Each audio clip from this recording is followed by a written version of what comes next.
How excited do you get? I mean, it's old hat, but on the eve of the season in game one of the regular season. No, I always get excited. I mean, if you're not, then you shouldn't be doing this anymore. We were talking as a staff. This has been a really long preseason. You start towards the end of September, and you feel like if you break down the last month, it's almost been like 3 different training camps.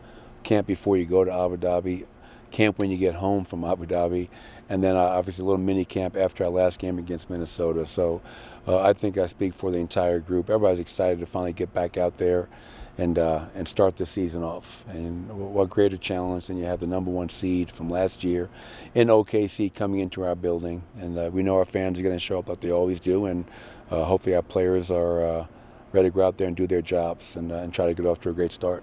We know the pieces are coming together. How excited are you to find out how good this team can be? Oh, really excited. Obviously we've shown flashes of who we can be throughout the 5 preseason games. Now the challenge is always to put those smaller sequences closer to 48 minutes. You add a veteran like Russell Westbrook, another veteran in Dario Saric. And then you have young players like Christian, Julian, and Peyton who are just so excited to go out there and show how they're able to help this team win and win at a high level. So, I think everyone's excited to get going tomorrow. Coach, on Russ specifically, when you bring in a guy like that, and I'm not trying to be critical of second unit, but a lot of times it's, with Nicole or some of the starters out, let's keep it close. When you have Russ running your second unit, why not extend the lead? Is it that kind of the thinking? Yeah, I mean, the thinking should never be from a losing mindset, like, hey, let's just hold water. Let's only get outscored by 2. No, you're hoping that your second unit, whoever that winds up being, can go out there and build whatever lead the starters had, or if we're down, they can go in there and get us back in the game. Like I want us to have a positive mindset, an aggressive mindset, as opposed to just trying to hold water. Well, that's just that's not good enough.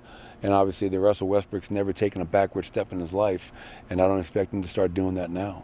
What kind of lift will Peyton being available give the team the second unit? Yeah, it's been great having him in practice. I think.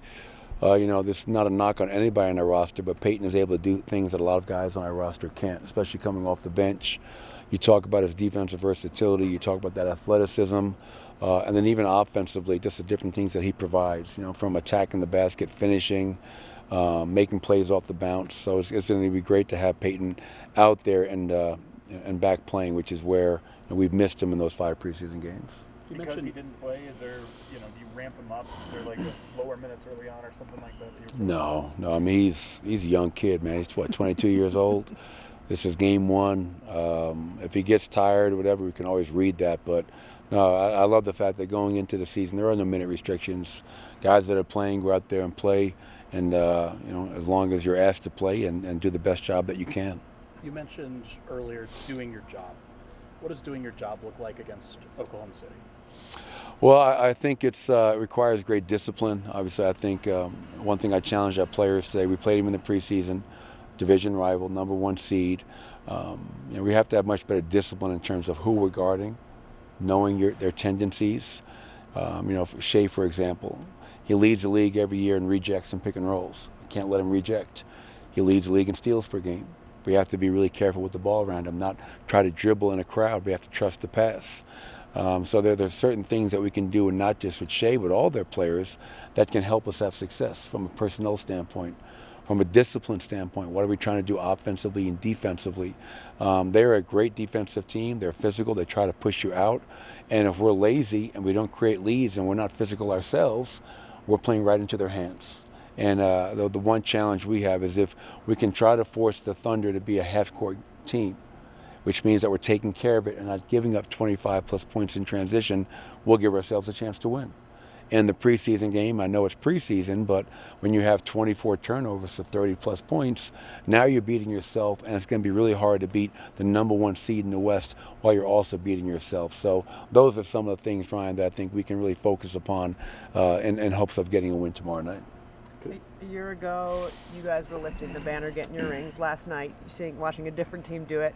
Any emotions there? Hunger more so when you see somebody else doing it? Yeah, I was at Heritage High School watching Mountain Vista, so I did not see the ceremony. Probably would not have watched it anyways. I did get home, was able to watch most of the second game, the Minnesota Laker game. But new season, new challenge. Obviously now Boston's got 29 teams coming after them every night, and obviously if you look at last night, it looks like they're ready for that challenge with how they played. But yeah, man, this is a new opportunity for us, new team, and hopefully we can attack it starting tomorrow night. As somebody who followed their father into the same line of work, did you think it was cool seeing Bronny and LeBron on the court for a minute? Yeah, I mean, it's you know, it's a special moment. Obviously, I think it's pretty cool that the Griffeys were there. You know, I haven't done that in baseball, and now you had LeBron and Bronny out there, and you know, it's kind of special for me because I haven't been around LeBron for 5 years, and haven't gotten a chance to know him and coach him. You know, those are pretty cool moments where you have to kind of tip your cap to his career. And as I was watching that, my daughter sitting next to me, she goes, "Would you ever want to play with me?" And I said, "What, volleyball or basketball?" She goes, "I don't know, basketball." And I said, "Well, it would depend on what kind of player you were." You know what I mean? If you were tough and hard-nosed, I'd love to play with you. And she laughed. But yeah, I think pretty cool moment for them. And you know, hopefully, you know, people just let Bronny be Bronny, man. Like the amount of attention that poor kid gets. You know, let him be a rookie. It's so unfair. I just hope he's got a great family around him, but hope he can just handle all that, because it's just the immense media attention on that young kid is just, for a second-round pick, I've never seen that before. It's incredible. Continuity is increasingly rare on rosters in the league, whether by necessity with the CBA or maybe just teams not prioritizing it. When you have Jamal extended, Aaron extended this offseason, how much do you feel continuity on a daily basis with that group of 4 guys, and how do you get better over time with continuity? Well, I think with continuity comes confidence. You know each other. There's like an unspoken chemistry on the court. I know for Nikola and Jamal, who played 9 years together, they can look at each other and just kind of read each other and play off of each other. That doesn't happen when you're in a first year or a second year. It takes time. And for us to have a core 4 in Jamal, Michael, Aaron, and Nikola that's been together, that's won a championship, and been a part of probably the best period of Nuggets basketball. Those guys have a relationship on and off the court. They trust each other. They know each other, and they've been in big, big moments together that you can't, go into a practice court and try to replicate. Doing it in real situations in front of a packed crowd, those guys have those experiences, and I think from those come a lot of confidence in one another. All right, thanks everybody. See you tomorrow.